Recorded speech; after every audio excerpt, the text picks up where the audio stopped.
Welcome to my channel. Class 12-এর physical থেকে আজ আমাদের চ্যাপ্টারটি পৃষ্ঠতলীয় রসায়ন বা সারফেস কেমিস্ট্রি।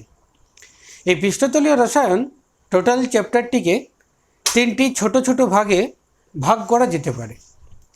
তো তার মধ্যে প্রথমে আমরা পড়ব অ্যাডজর্পশন বা অধিশোষণ। অ্যাডজর্পশন বা অধিশোষণ। তারপরে দ্বিতীয় ভাগ সেটা হচ্ছে ক্যাটালিসিস বা অনুঘটন, এবং তারপরে সর্বশেষ যে অংশটি আছে সেটি আছে পদার্থের কলয়েডীয় অবস্থা বা কলয়েডাল স্টেট। তো প্রথম যে টপিকটি আছে সেটি হচ্ছে অধিশোষণ বা অ্যাডজর্পশন। সুতরাং এই অ্যাডজর্পশন বা অধিশোষণ হলো একটি পৃষ্ঠতলীয় ঘটনা। কিভাবে এবং অধিশোষণ অর্থাৎ শোষণের থেকে সেটি কেমনভাবে আলাদা এবং বিশোষণ থেকে সেটি কিভাবে আলাদা সেটা আমরা দেখব। শোষণ অর্থাৎ অ্যাবজর্পশন। শোষণ আমরা পড়েছি অনেকবার, সেটা হচ্ছে কি না অ্যাবজর্পশন, ABSORPTION। এখানে AB কথাটা আছে, কিন্তু আমাদের অধিশোষণের ক্ষেত্রে কি আছে অ্যাডজর্পশন। অধিশোষণের ক্ষেত্রে আমাদের যে টপিকটা আমরা পড়ছি সেটি আছে অ্যাডজর্পশন, AD। আর ডিজর্পশন কথাটা, সুতরাং এখান থেকে আমরা দেখতে পাচ্ছি যে সোপশন কথাটি এই কথাটি দুটির জন্যই অ্যাপ্লিকেবল। শোষণ এবং অধিশোষণ এই দুটির জন্যই কিন্তু প্রযোজ্য, তাহলে ডিজর্পশন কথাটির অর্থ কি? ডিজর্পশন কথাটির অর্থ হলো এই অধিশোষণের বিপরীত কথাটাই হলো ডিজর্পশন, অর্থাৎ বিপরীত পদ্ধতি কার? অধিশোষণের বিপরীত পদ্ধতিটি হলো কি ডিজর্পশন, বা বলা যেতে পারে এর বাংলা মানে হলো বিশোষণ। তাহলে সুতরাং এখান থেকে আমরা জানতে পারলাম যে শোষণ, অধিশোষণ এবং বিশোষণের ইংলিশ টার্মগুলি। সোপশন কথাটি কিন্তু দুটির জন্যই অ্যাপ্লিকেবল, শোষণ এবং অধিশোষণের জন্যই। আর অধিশোষণের বিপরীত পদ্ধতি হলো ডিজর্পশন। এরপর আমরা ছোট্ট ছোট্ট দুটো উদাহরণ দিয়ে দেখব যে শোষণ এবং অধিশোষণের মধ্যে পার্থক্য কীরূপ। এখন আমরা পড়ব অধিশোষণ এবং শোষণের মধ্যে পার্থক্য।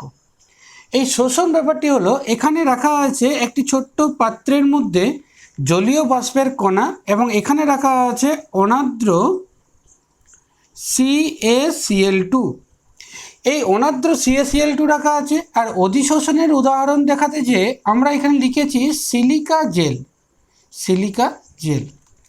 দেখো এই অনার্দ্র CaCl2 ছোটোবেলায় যে স্লেট মোছার জন্য আমরা স্পঞ্জ বা রুমাল ব্যবহার করতাম সেরকমভাবে এটি ব্যবহার হবে, অর্থাৎ এই জলীয় বাষ্পের কণাগুলিকে এই অনার্দ্র CaCl2 সমগ্র তলে কি করবে? অ্যাবজর্ব করবে, অর্থাৎ শোষণ করবে। তাহলে এই শোষণ হয়ে গেল একটি সমগ্র তলের ঘটনা। এটি সমগ্র তলে কী হবে? জলের কণা, বাষ্পের কণাগুলো পৌঁছে যাবে।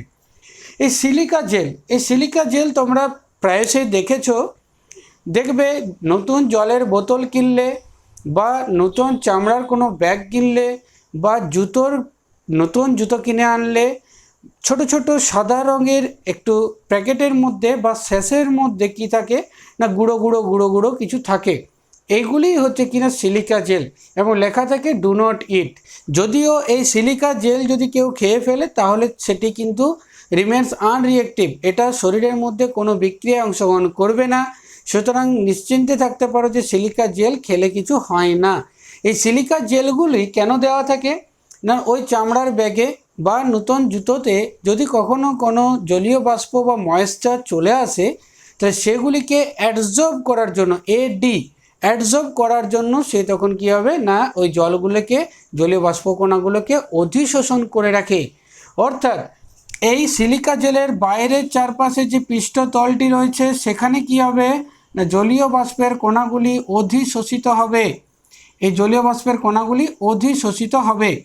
সুতরাং এই অধিশোষণ হয়ে গেল একটি কি না পৃষ্ঠতলের ঘটনা।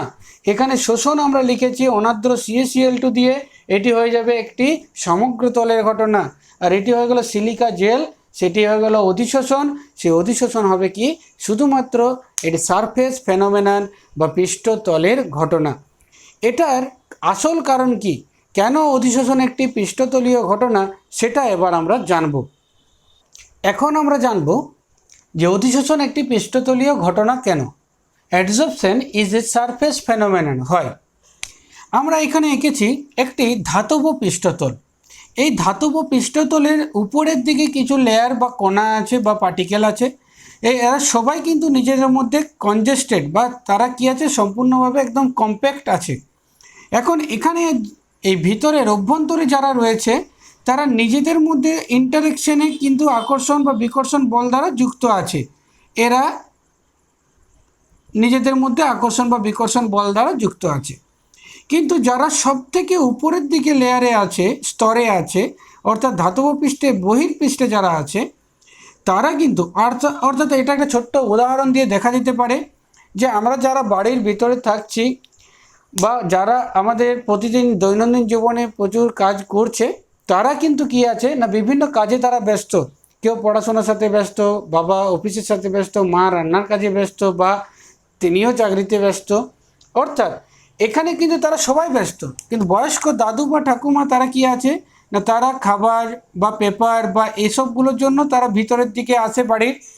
তাছাড়া ওই যে বৈঠকখানা বা তারা বাইরের দিকে যারা রয়েছে জানালার দিকে তাকিয়ে থাকে এবং অবসর জীবন যাপন করে। অর্থাৎ এই রাস্তা দিয়ে যখন কোনো গ্যাসীয় অণুগুলো পেরিয়ে যাবে তখন তারা কি হবে না এই দাদু বা ঠাকুমা চিরকাল কি করবে না তাদেরকে ডাকবে এবং তাদেরকে কিছু নিজেদের গল্প শোনাবে।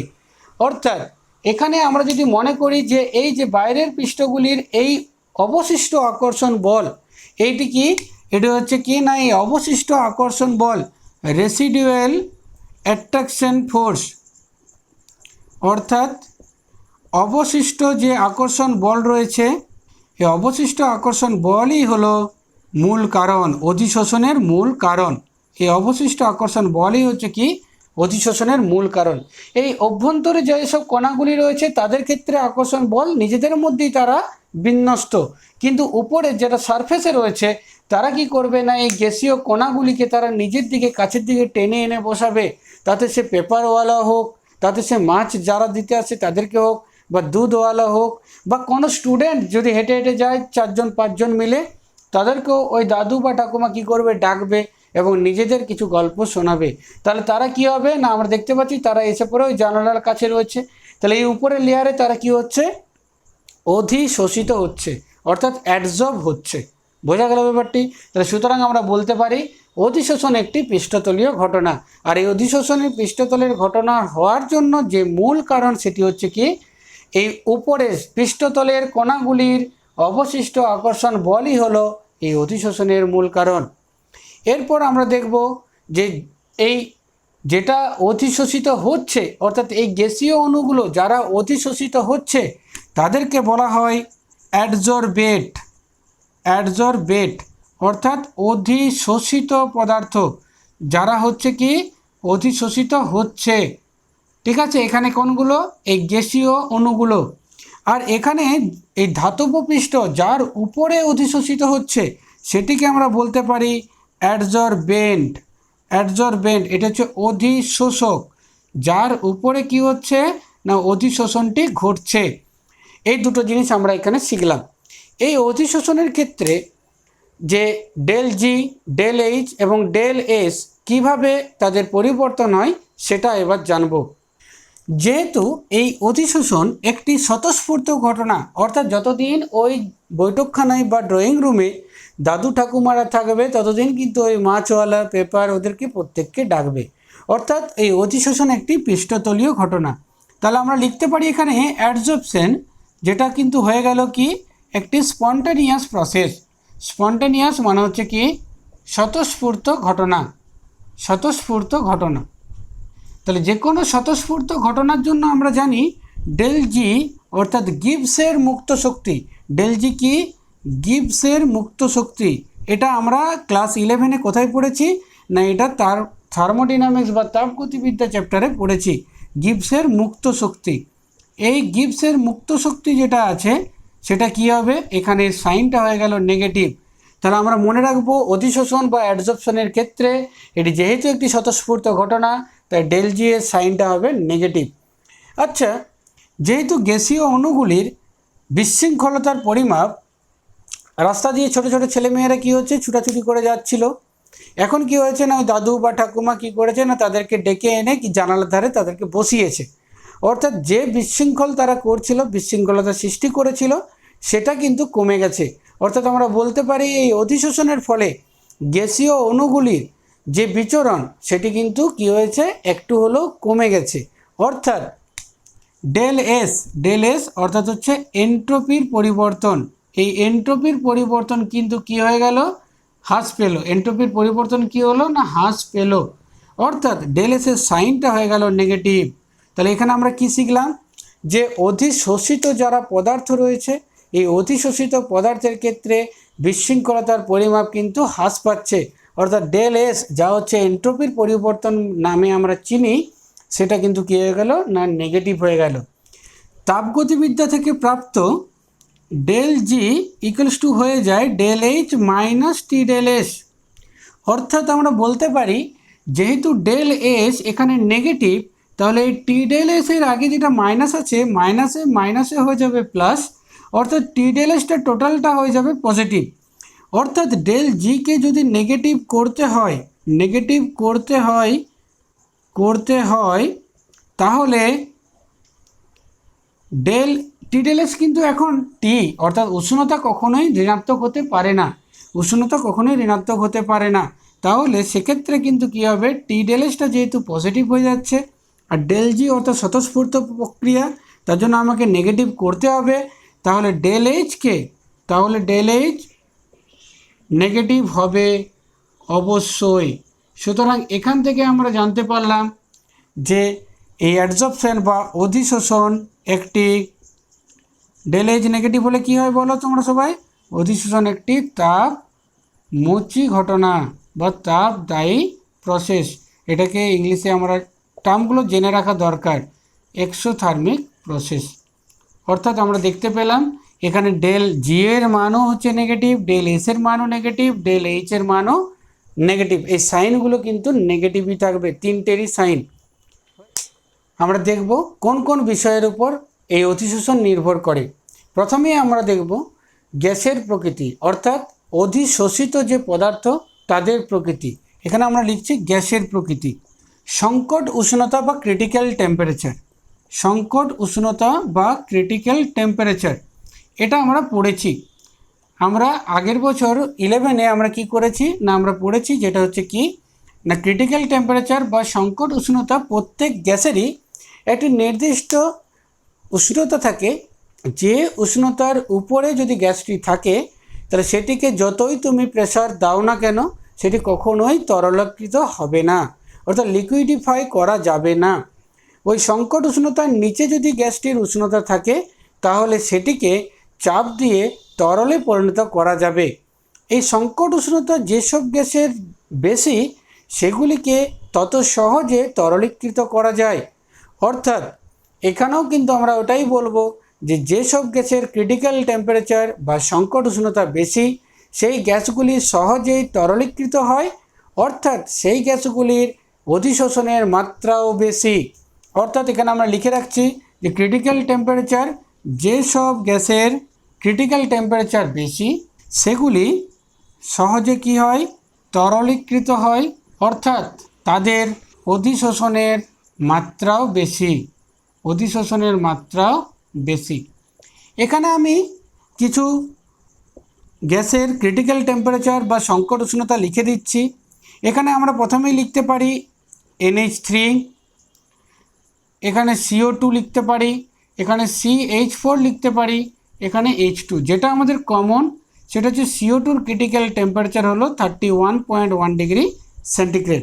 অর্থাৎ যদি আমরা বুঝতে পারি যে সংকট উষ্ণতা NH3-র বেশি, তাহলে NH3-র অধিশোষণের মাত্রা CO2 অপেক্ষা বেশি, আবার CO2-এর অধিশোষণের মাত্রা মিথেন অপেক্ষা বেশি, আবার H2 অপেক্ষাও বেশি। অর্থাৎ অধিশোষণের মাত্রা সংকট উষ্ণতার উপর নির্ভর করে। এর পরের পয়েন্ট আমরা পড়ব অধিশোষকের প্রকৃতি। একটি বড় টুকরোর থেকে এর যা পৃষ্ঠতলের ক্ষেত্রফল যা হবে এটিকে যদি গুঁড়ো গুঁড়ো করে ভেঙে ফেলা হয় তাহলে সেক্ষেত্রে এই সূক্ষ্ম কণাগুলির পৃষ্ঠতল অবশ্যই এই আগের বড় কণাটির থেকে বেশি হবে। তার জন্য আমরা এখানে দেখব যে অধিশোষকের প্রকৃতি, অর্থাৎ সূক্ষ্ম কণার ক্ষেত্রে যেহেতু পৃষ্ঠতলের ক্ষেত্রফল বৃদ্ধি পায়, তাই বড় কণার থেকে সূক্ষ্ম কণার ক্ষেত্রে অধিশোষণের মাত্রাও কিন্তু বেশি হবে, যেহেতু অধিশোষণ একটি পৃষ্ঠতলীয় ঘটনা।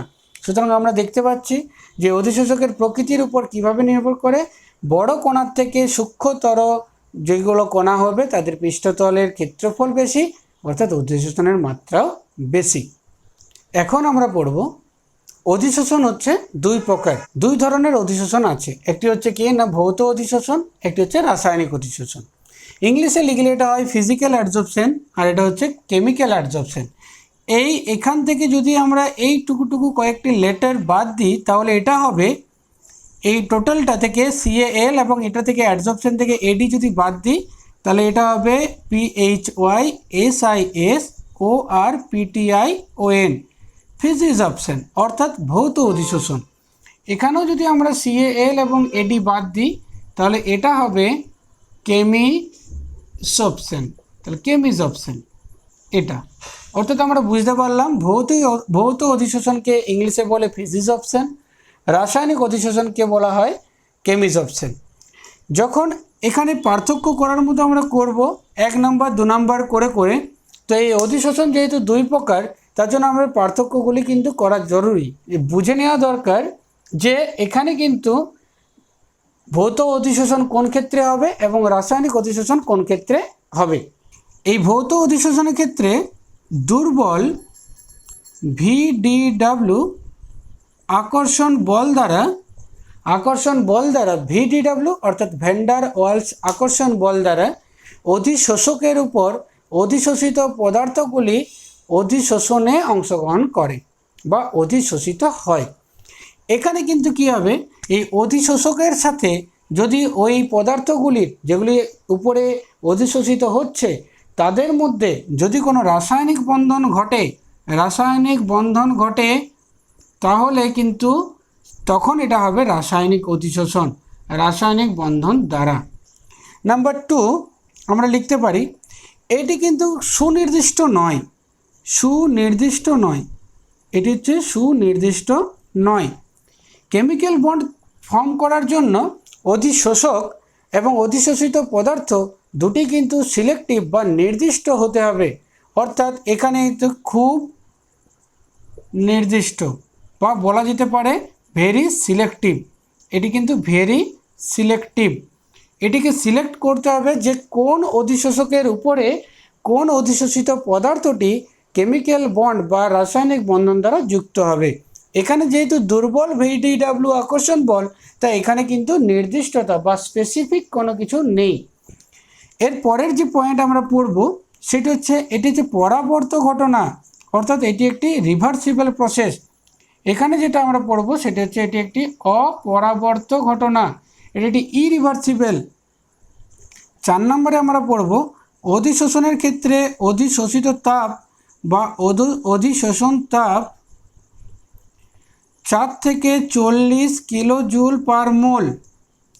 এখানে আমরা পড়ব এই অধিশোষণ তাপ 40 থেকে 200 কেজে পার মোল। এখানে আমরা লিখব আরেকটি উদাহরণ, এক্সাম্পল হিসেবে লিখে রাখি, এটি কিন্তু মাল্টি লেয়ার মানে অনেকগুলির স্তর তৈরি করতে পারে, বহু স্তর। এখানে আমরা লিখতে পারি এটা হচ্ছে কি না ইউনি লেয়ার বা শুধুমাত্র একটি স্তর দ্বারা এটি থাকবে। কারণ একটি স্তর ছাড়া কি করে হবে, যখন অধিশোষকের উপর একটি স্তরেই শুধুমাত্র রাসায়নিক বন্ধন তৈরি করতে পারে, তার উপরের স্তরটি অধিশোষকের সাথে ডিরেক্টলি অ্যাটাচ হতে পারছে না, অর্থাৎ সেখানে আর রাসায়নিক বন্ধন তৈরি করার কথা নেই। এই উদাহরণগুলি যদি বা এই পার্থক্যগুলি যদি আমাদেরকে মনে রাখতে হয় তাহলে আমার এই ছোট্ট একটা উদাহরণ মনে রাখতে পারো, এই উদাহরণটি দিয়ে সহজেই কিন্তু বলা যেতে পারে। উদাহরণটি কিন্তু একটু মন দিয়ে শুনবে, এক্ষেত্রে উদাহরণটি একটু ভালোই লাগবে। চলো দেখা যাক কীরকমভাবে উদাহরণটা বলা যায়। কোনো একটি মেয়ে, আমরা রিয়া বলতে পারি, রিয়া সুজয়, বিজয় এবং অজয়ের সাথে, সুজয়ের সাথে সকালে ছোলা বাটারও খেতে গেল, দুপুরে বিজয়ের সাথে কি গেল না আইসক্রিম খেতে গেল, এবং তারপর সন্ধ্যাবেলায় এগরোল খেতে গেল কার সাথে, অজয়ের সাথে। তাহলে এই মেয়েটির কোনো ফিলিংস বা ইমোশনাল অ্যাটাচমেন্ট কিন্তু নেই, অর্থাৎ দুর্বল ভিডিডাব্লিউ আকর্ষণ বল, এটি হচ্ছে দুর্বল ভিডিডাব্লিউ অ্যাট্রাকশন ফোর্স। তার মধ্যে থেকে যখন সে ওই রিয়া যখন ফেসবুকে বা ইনস্টাতে সে যখন পোস্ট করবে গট এনগেজড উইথ বিজয়, তার মানে ওই তিনজনের মধ্য থেকে কেমিক্যাল বন্ড অর্থাৎ ইমোশনালি অ্যাটাচ হতে পেরেছে কার সাথে, বিজয়ের সাথে। তাহলে তখন শুধুমাত্র এমন তো হয় না যে got engaged with Bijoy and 59 others, এটা তো কখনোই সম্ভব নয়। তাহলে এখানে কিন্তু কী হবে, ইউনিলিয়ার, একমাত্র একজনকার সাথে সেটা কিন্তু হতে পারে এই রাসায়নিক বন্ধন। অর্থাৎ মাল্টিলেয়ার হবে কখন, সে এগরোল খেতে যেতে পারে, অজয় বিজয় সুজয় প্রত্যেকের সাথে যেতে পারে, আইসক্রিমও যেতে পারে, যে কোনো কিছু যেতে পারে, কিন্তু রাসায়নিক বন্ধন তৈরি হবে যে কোনো একজনকার সাথে। তাহলে এই দুটো পার্থক্য আমরা বুঝলাম, যে দুর্বল ভিডিডাব্লিউ আকর্ষণ বল, আর এখানে আমরা পড়লাম রাসায়নিক বন্ধন দ্বারা। এটা হচ্ছে ইউনিলেয়ার রাসায়নিক যে কেমিক্যাল অ্যাডসর্পশন, আর এই ফিজিক্স অপশনটি হচ্ছে মাল্টিলেয়ার। নট সো সিলেক্টিভ মানেটা কি, সুনির্দিষ্ট নয়, কোনো ফ্রেন্ডশিপের জন্যই যেতে পারে, যে চলো ঠিক আছে চলো খেতে চলে গেলাম, রিয়া চলে গেল, অজয়ের সাথেও যেতে পারে, বিজয়ের সাথেও যেতে পারে, তার জন্য এটা হচ্ছে সুনির্দিষ্ট নয়। কিন্তু যখন সে ফেসবুকে বা ইনস্টাতে ওই পোস্ট করবে, তখন তাকে খুব ভেরি সিলেক্টিভ হতে হবে। তাছাড়া কিন্তু সেরকমভাবে কেউ, সবাই তো আমরা রেগুলার কি প্রত্যেক দিন প্রত্যেকে আলাদা আলাদা করে করতে পারি, তা কিন্তু নয়। তাহলে এটা কিন্তু ভেরি সিলেক্টিভ। এখানে দেখো পরাবর্ত আর অপরাবর্ত, বাড়িতে দেখে নিল যে এগরোল খেতে গেছে বিজয়ের সাথে, সুতরাং অজয়ের সাথে, তাহলে এখানে কি হয়েছে না দেখা পড়ে ধরা পড়ে গেল, এই কেন কেন গিয়েছিস, রিয়াকে ধমকালো ওর মা বা বাবা, সুতরাং কী করলো, অধিশোষণের তাপ খুব কম, রিয়া সঙ্গে সঙ্গে উত্তর দেবে ও তো আমার ফ্রেন্ড হয়, আমি আর যাবো না। তাহলে সুতরাং এক্ষেত্রে আমরা বলতে পারি 4 থেকে 40 কিলোজুল পার মোল। আর এখানে কি আছে না, যখন এই ঘটনা ঘটবে তার বাবা মা যদি তাদেরকে ধমকায়, ঘরে বন্ধ রাখতে হবে, খাবার না দিতে পারে, হাত পা গলা কাটা এসব কিছু চলবে, তারপর সে কিন্তু ওটা হয়তো দেখা যাক সেটা পরের ব্যাপার। তাহলে এখানে প্রচুর ধমকানি মারপিট তাকে সহ্য করতে হতে পারে। 40 থেকে 200 কিলোজুল পার মোল অধিশোষণের তাপটি প্রয়োজন। এখানে দেখো এটা পরাবর্ত, এখানে এটা কোনো ব্যাপারই নেই পরাবর্ত, কিন্তু যখন কোনো ফেসবুকে বা ইনস্টাতে জানতে পারো, দুনিয়ার সবাই জানতে পেরে যাবে, এটা হচ্ছে অপরাবর্ত। তাহলে এই উদাহরণটি কিন্তু কেমন লাগলো কমেন্টে জানাবে। তবে এখানে রিয়াকে উদাহরণ না নিয়ে আমরা প্রথম থেকে সুজয়কেও উদাহরণ হিসাবে নিতে পারতাম। তো এটা কোনো ছেলে বা মেয়ের জন্য যে অফেন্ড হওয়ার কিছু নেই, এটা জাস্ট অ্যান এক্সাম্পল এবং জোকসে পার্ট, এটা শুধুমাত্র জোকস এবং এটা জানার জন্য শুধুমাত্র, আর কিচ্ছু না। এখন আমরা পড়ব এরপরে যে উষ্ণতা এবং চাপের উপর কিভাবে এই অধিশোষণ নির্ভর করে। উষ্ণতা বা টেম্পারেচার, আমরা একটু আগেই পড়েছি যে অধিশোষণ যেহেতু একটি এক্সোথার্মিক প্রসেস অর্থাৎ তাপদায়ী ঘটনা, তার জন্য উষ্ণতার বৃদ্ধিতে অধিশোষণের মাত্রা কিন্তু হ্রাস পায়। এখানে আমরা দুটো আঁকছি, এখানে যেহেতু চাপ স্থির, তার জন্য এগুলোকে বলা হয় আইসোবার। অর্থাৎ এখানে আমরা দেখব উষ্ণতা বৃদ্ধির সাথে সাথে কী হবে, অধিশোষণের মাত্রা হ্রাস পায়। এখানে x/m আমরা লিখতে পারি, x/m, এখানে x হলো অধিশোষিত পদার্থের পরিমাণ, m হলো কোনটা না অধিশোষকের পরিমাণ, এই দুটোই কিন্তু গ্রামে। অর্থাৎ এখানে এটিকে x/m দ্বারা আমরা অধিশোষণের মাত্রাটি বোঝাতে পারি। উষ্ণতা যত বৃদ্ধি পাবে অধিশোষণের মাত্রা হ্রাস পাবে, এটি কিন্তু ভৌত অধিশোষণের ক্ষেত্রেই সম্ভব। আর যেহেতু আমরা কেমিক্যাল কাইনেটিক্সে পড়েছি যে কোনো রাসায়নিক বন্ড ফর্ম করার জন্য তাকে মিনিমাম কী আছে না সক্রিয়করণ শক্তির প্রয়োজন হয়, তাই আমরা যখন উষ্ণতা বৃদ্ধি করব রাসায়নিক অধিশোষণের ক্ষেত্রে, তখন সেক্ষেত্রে কিন্তু প্রথমের দিকে ওই অ্যাক্টিভেশন এনার্জি উষ্ণতা বৃদ্ধির সাথে সাথে অধিশোষণের মাত্রা বৃদ্ধি পাবে, এবং তারপরে হ্রাস পাবে। সুতরাং এই প্রথমের দিকটি হচ্ছে কি, উষ্ণতা বৃদ্ধির সাথে সাথে রাসায়নিক অধিশোষণের মাত্রা কিছুটা হলেও বৃদ্ধি পায়, তারপর উষ্ণতা বৃদ্ধিতে হ্রাস পায়। এরপর আমরা দেখব চাপের সাথে কেমনভাবে সেটি সম্পর্কযুক্ত। চাপ বৃদ্ধির সাথে সাথে অধিশোষণের মাত্রাও বৃদ্ধি পায়, কিন্তু তা একটি নির্দিষ্ট সীমা পর্যন্ত। অর্থাৎ যেহেতু এখানে টি স্থির, উষ্ণতা স্থির, তাই এগুলিকে বলা হয় আইসোথার্ম। তাহলে এখানে আমরা একটাই মাত্র গ্রাফ পাবো এই ভৌত অধিশোষণ এবং রাসায়নিক অধিশোষণের ক্ষেত্রে চাপ বৃদ্ধির সাথে সাথে কী হবে, এই দেখো এই চাপ বৃদ্ধির সাথে সাথে কী হবে, অধিশোষণের মাত্রা যেটাকে আমরা x/m দ্বারা প্রকাশ করি বৃদ্ধি পায়, কিন্তু তা একটি নির্দিষ্ট সীমা পর্যন্ত। তারপরে কি হবে না, এই জায়গায় এসে আর কিন্তু চাপ বৃদ্ধি যতই করা হোক না কেন আর কিন্তু কোনো মতেই অধিশোষণের মাত্রা বৃদ্ধি পাবে না। তখন এটিকে বলা হয় স্যাচুরেটেড প্রেসার বা সম্পৃক্ত চাপ। এটিকে বলা হয় স্যাচুরেটেড প্রেসার বা সম্পৃক্ত চাপ। এটাকে আমরা PS দ্বারা লিখতেও পারি। এখানে আমরা লিখলাম P। এটা ছোট্ট উদাহরণ নেওয়া যেতে পারে।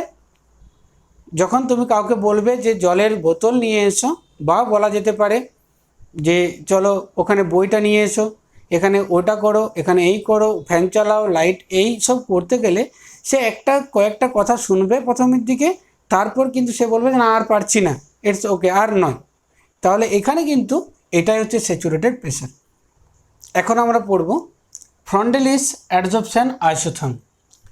এটি x/m ভ্যারিজ অ্যাজ p⁴1/n। এটি গ্যাসের ক্ষেত্রে, আর এটার একটা আলাদা রূপ আমরা লিখতে পারি, সেটা হচ্ছে x/m ভ্যারিজ অ্যাজ c⁴1/n। এটি কোনো দ্রবণে উপস্থিত দ্রাবের জন্য এটা অ্যাপ্লিকেবল হতে পারে, তবে সবথেকে বেশি ব্যবহৃত হয় আমাদের এই গ্যাসের জন্য। কারণ আমরা এই টপিকে অধিশোষণ যেটা পড়লাম সেটি অধিকাংশ ক্ষেত্রে আমরা বলতে পারি কোনো কঠিন পদার্থের উপর কোনো গ্যাসীয় পদার্থের অধিশোষণ। অর্থাৎ এটিকে যদি আমরা সমান দিয়ে লিখি x/m ইকুয়ালস টু আমরা লিখতে পারি k × p⁴1/n। বোথ সাইডে লগ নিলে হবে log x/m সমান হচ্ছে log k plus 1/n log p।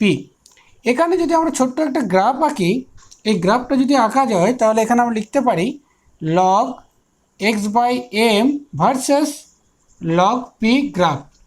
তাহলে এখানে যেটা পাচ্ছি সেটা হচ্ছে কি না, একটা ইন্টারসেপ্ট বা ছেদিতাংশ পাচ্ছি, ইন্টারসেপ্ট বা ছেদিতাংশ পাচ্ছি, সেটা হচ্ছে log k।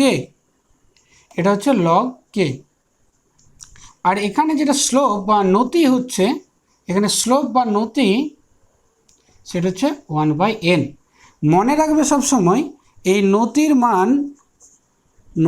মান অর্থাৎ 1/n এর মান সর্বদাই কিন্তু মনে রাখবে 0 থেকে 1 এর মধ্যে, সবসময় মনে রাখবে। অর্থাৎ এই যে কোন অ্যাঙ্গেলটা রয়েছে এখানে কিন্তু tan θ মানে হচ্ছে যদি 0 হয় তাহলে tan 0, তাহলে এখানে 0 হতে পারে 0, আর tan 45 এর ক্ষেত্রে 1 হয়। অর্থাৎ এই কোণটা রয়েছে, এই যে কোণটা, এই অ্যাঙ্গেলটা, এটা হবে কিন্তু সবসময় 0 থেকে 45 এর মধ্যে। এখানেও এই ফ্রন্ডেলিসের অ্যাডজর্পশন আইসোথার্মটা পড়ার পরে আমরা নতুন করে একটা ছোট্ট গ্রাফ এঁকে দেখে নিতে পারি যে বিভিন্ন চাপের ক্ষেত্রে এটা কিভাবে পরিবর্তিত হয়। আমরা এখন দেখে নিতে পারি যে একটু আগে যখন চাপের সাথে কেমনভাবে পরিবর্তন হয়েছিল, সে জায়গায় বিভিন্ন ধরনের চাপের ক্ষেত্রে বিভিন্ন ধরনের গ্রাফটির অংশটা আমরা দেখে নিতে পারি। এখানে x/m ভ্যারিজ অ্যাজ p⁴1, এখানে x/m ভ্যারিজ অ্যাজ p⁴1/n, এখানে x/m ভ্যারিজ অ্যাজ p⁴0। এরপর আমরা দেখব এখানে অধিশোষণের ব্যবহার বা প্রয়োগ। 1 নম্বর প্রয়োগ হিসাবে বলা যেতে পারে কয়লা খনিতে অর্থাৎ কোল মাইন্স গ্যাস মাস্ক ইউজ করা হয়, গ্যাস মুখোশ ইউজ করা হয়। সেখানে কি থাকে না, সক্রিয় চারকোল ব্যবহার করা হয় ওই মুখোশটার সামনেটিতেই। সে কি করে সেটি ওই খনিতে থাকা বিষাক্ত গ্যাস যেমন আমরা বলতে পারি CH4, কার্বন মনোক্সাইড, সেগুলিকে অধিশোষণ করে। প্রয়োগ 2, সেখানে আমরা লিখতে পারি, এটা আমাদের মেটালার্জি এক্সট্রাকশন অফ মেটাল চ্যাপ্টারে ভালোভাবে আছে। এখানে আমরা লিখতে পারি যে ফেনাভাসন পদ্ধতিতে সালফাইড আকরিকের কনসেন্ট্রেটিং অর্থাৎ গাঢ়ীকরণের জন্য অধিশোষণ ব্যবহৃত হয়। তাহলে অধিশোষণ এর যে টপিকটা আমরা প্রথম সারফেস কেমিস্ট্রি অধিশোষণ বা অ্যাডজর্পশন পড়লাম, এটা এখানেই শেষ হলো। এর পরের টপিক থাকবে ক্যাটালিসিস এবং তারপর থাকবে পদার্থের কলয়েডীয় অবস্থা। বাই।